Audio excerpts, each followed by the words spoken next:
Some fighters become champions, some become superstars. And then there are fighters like Nate Diaz. Look, tell a man no trouble, I don't want beef, man, I just want vibes. Conor McGregor, you're taking everything I work for. Telephone hype, I got too much getting online, won't let them on side. People who become something bigger than the sport itself. I love Nate Diaz. Nate Diaz is actually one of my favorite kids. I always got along with Nate. Nate was always great. He was never supposed to become one of the biggest names in combat sports. I'm not surprised, He wasn't the clean-cut prospect. He wasn't the company favorite. He didn't look like a future superstar. If anything, the UFC spent years trying to figure out what to even do with him. Lowest rated Fox show ever. His number, he doesn't pull the numbers in. But somehow, through wars, suspensions, losses, layoffs, and constant conflict with the promotion itself, Nate Diaz became one of the most prolific fighters of his generation. Nate is an amazing fighter and has been for a long time, submitting and beating people for a long time. He's a tough motherfucker. Not because he played the game right, but because he never played it at all. This is the story of Stockton's most unlikely icon. Eat your vegetables.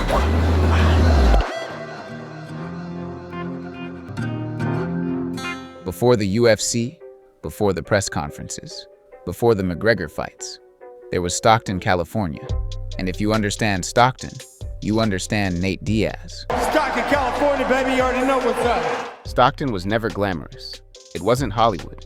It wasn't Las Vegas. It was rough around the edges. Crime, poverty, violence. Struggle, a place where toughness wasn't optional. It was survival. And long before Nate became famous, his older brother Nick Diaz was already fighting his way out of it. Do you ever see Nate Diaz when they go, hey, were you ever bullied as a kid? One last thing, does that bring you back to a time in your life, like the bullying, the picking, did that happen to you as a kid? And he just looks and he goes, no, I had a big brother. Is that why you don't tolerate it? Okay. Hell nah. That never happened to you? No, I had a big brother, man. And you're like, and your heart swells and you go, yes, And his Stockton. big brother was Nick Nick Diaz. Diaz. Nick fucking Diaz. Nick was the oldest Diaz brother, the rebel, the underground cult hero. The kid is fighting in small gyms while carrying the weight of his entire family on his back. And Nate followed him everywhere. That relationship shaped everything. In order to love fighting, I have to hate it. There's no love in this without hate. Because Nate didn't grow up dreaming about fame, he grew up watching Nick survive, watching him fight for money, watching him get disrespected constantly, and keep going regardless. That became the Diaz mentality. No fake personalities, no corporate image, no pretending to be something you're not. Just the realist. The brothers trained under Cesar Gracie, where boxing and jiu-jitsu blended together into the style that would later define both of them. Relentless pressure, volume punching, cardio that never stopped. And underneath it all, elite jiu-jitsu. Cesar Gracie jiu-jitsu, MMA, and professional boxing. Everywhere I thought, everything he did, if he ran, I ran. If I didn't push it, he didn't push it, I didn't push it. If he whipped ass, I whipped ass. Whatever happened, happened. But while Nick became the star first, Nate was still just labeled as Nick's little brother. And honestly, early on, people didn't think he'd surpass him. Nick had the charisma, the edge, and the reputation. Nate just looked skinny, awkward, and angry. But underneath that quiet personality was somebody absorbing everything. And eventually, the UFC noticed. In 2007, Nate Diaz got the opportunity that changed his life, The Ultimate Fighter. At the time, the show was still one of the biggest pipelines into the UFC, and almost immediately, Nate stood out. He likes to come out. He likes to go hard. You know, he's an emotional kid. Not because he was loud, but because he was real. The skinny kid from Stockton walking around in sandals, talking trash without trying too hard, submitting people effortlessly in training. There was something authentic about him, something fans connected with instantly. Once the fight started, people realized he was different. Nate tore through the competition. He fought like somebody who genuinely didn't care who was standing across from him. Then came the finale against Manvel Gamburia, and Nate won. Just like that, the angry-looking kid from Stockton was a full-fledged UFC fighter. But unlike most Ultimate Fighter winners, Nate's rise wasn't smooth afterward. Because, as entertaining as he was, he also came with problems. He was honest, brutally honest. Diaz never sugarcoated anything, never played politics, and never cared who it rubbed the wrong way, and certainly didn't care about media training. And in those days, the UFC didn't really know how to market somebody like him yet, especially during an era where the company preferred cleaner, easier personalities like Stephen Wonderboy Thompson. Personal at all, man. I'm just gonna go out there and fight. I mean, this is what I do. I love fighting the best, and Tyron's the champion, like I said, for a reason, man. So. 'Cause I'm the best. Yeah, but I'm going out there to prove that. You going out to prove I'm the best? That I'm the best. You going out there to fool yourself? It's all right, man. I don't know why you gotta be so mean, man. This guy's so mean. George St. Pierre. You know, the only thing that I can say about George St. Pierre, and I say it about him all the time, you couldn't ask for a more perfect champion. You couldn't ask for a guy who works harder. You couldn't ask for a guy who represents the brand better, who represents the belt better, who represents his country better. And John Jones. I'm gonna be cliche and just say that I'm gonna go out there with great intentions and train really hard and just have fun. I realize when I have fun. Nate Diaz wasn't easy, and eventually, the losses started piling up. This is the part people forget. Before Nate Diaz became a superstar, he was dangerously close to becoming irrelevant. He stacked up a lot of losses from Gray Maynard, Rory McDonald, Benson Henderson, and Josh Thompson. Some losses were competitive. Some were just flat out brutal. Although them losses were to high-caliber opponents, Nate stopped looking like a future contender and started looking like a guy stuck in the middle of the roster. He's not a needle mover. His brother is a needle mover. He's not. Good enough to stay around, but not important enough to build around. There were real moments where people believed the UFC was done with him. The company wasn't pushing him heavily anymore. He wasn't fighting consistently. And unlike today, Nate wasn't viewed as a superstar attraction. He was just another talented but difficult fighter on the roster. But the weird thing about Nate Diaz is that even when he lost, people remembered him. Nate fought differently than everybody else. There was something raw about him. No corporate answers, no fake respectfulness. He fought angrily, talked angrily, lived angrily. And fans connected with that authenticity, even if the UFC didn't always know what to do with it. It's Nate Diaz Army,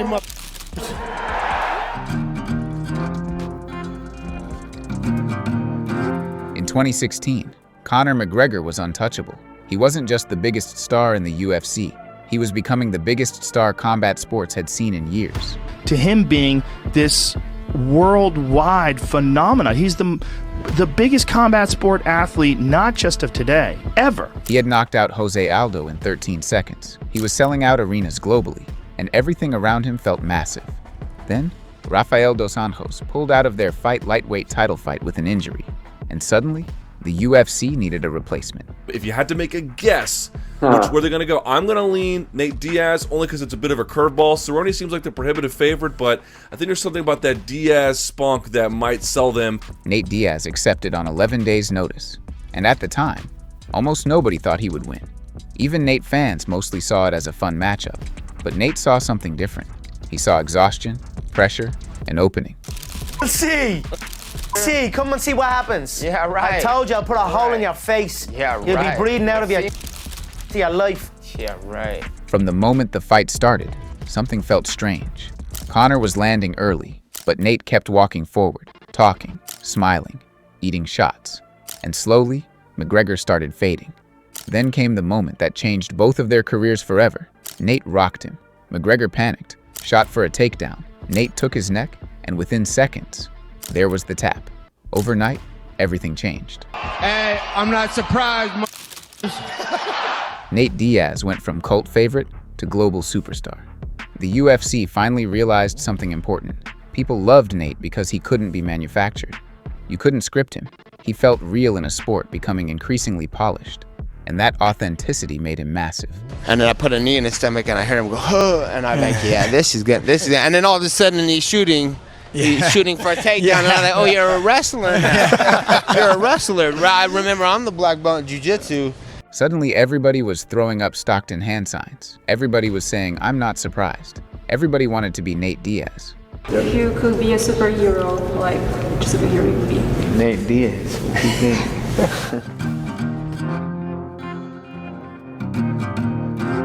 The rematch at UFC 202 became one of the biggest fights in UFC history.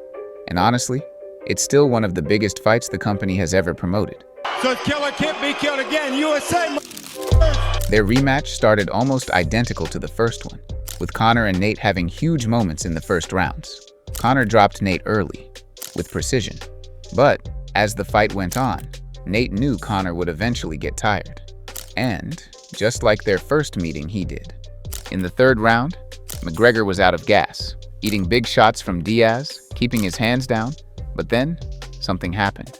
Instead of shooting a desperation takedown, Conor recovered. In the last 2 rounds, it was more back and forth, ending with Conor getting the nod. Even in defeat, he proved something important. The first fight wasn't luck. Nate Diaz was genuinely one of the few fighters Conor couldn't mentally overwhelm. After that fight, Nate disappeared. Not physically, contractually. For almost 2 years, he barely fought. He openly criticized the UFC, complained about money, complained about matchmaking, complained about fighter treatment. But if you're gonna find me in that cage, in that octagon that's making millions and millions and millions of dollars, I want my piece. You know what I'm saying? Especially if they're tuning in to me, watch me, they're not watching you. He doesn't need to fight in 2017. The guy made a lot of money. He's probably good. And while some fans got frustrated with his inactivity, Nate understood something before most fighters did. He didn't need to fight constantly anymore. He had become valuable. The UFC needed him more than he needed them, and that changed the balance completely. By 2019, Nate Diaz had become something rare in combat sports. A fighter who didn't need a belt to feel important. Then came Jorge Gamebred Masvidal. Jorge Masvidal had a good last fight. So I know my man's a gangster, but he ain't no West Coast gangster. Another fan favorite, another anti-hero, another guy the audience viewed as real. And somehow, the UFC created an entirely new championship just for them. The BMF belt, it was ridiculous, completely made up, and somehow, perfect. Because the belt wasn't really about ranking, it was about identity. The fight itself felt massive culturally. 2 street fighter personalities finally colliding under the brightest lights possible. Masvidal won after a doctor stoppage due to cuts. But honestly, the result almost didn't matter, because Nate had already transcended normal MMA status by that point. He wasn't fighting for titles anymore. He was fighting for moments.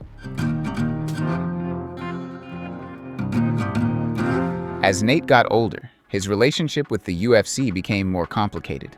Years of contract disputes, public disagreements, and frustration with the promotion had created a gap that seemed impossible to close. Nate wasn't interested in fighting just anybody anymore. He wanted meaningful fights, big moments, and the freedom to control his own career. Eventually, it became clear that his UFC journey was nearing its end. But before he could leave, there was one final obstacle. Originally, Nate was booked to face Chimaev at UFC 279, a matchup many viewed as a nightmare scenario. Chimaev was younger, bigger, undefeated, and one of the most feared fighters on the roster. Most fans believed Nate was being thrown into an almost impossible fight on his way out the door. Offered Khamzat a developmental deal. They saw the potential, but wanted to make sure. Was this Chechen destroyer really as good as the hype? Well, spoiler, he was better. Then, everything changed. After Chimaev badly missed weight, the entire card was reshuffled just days before the event.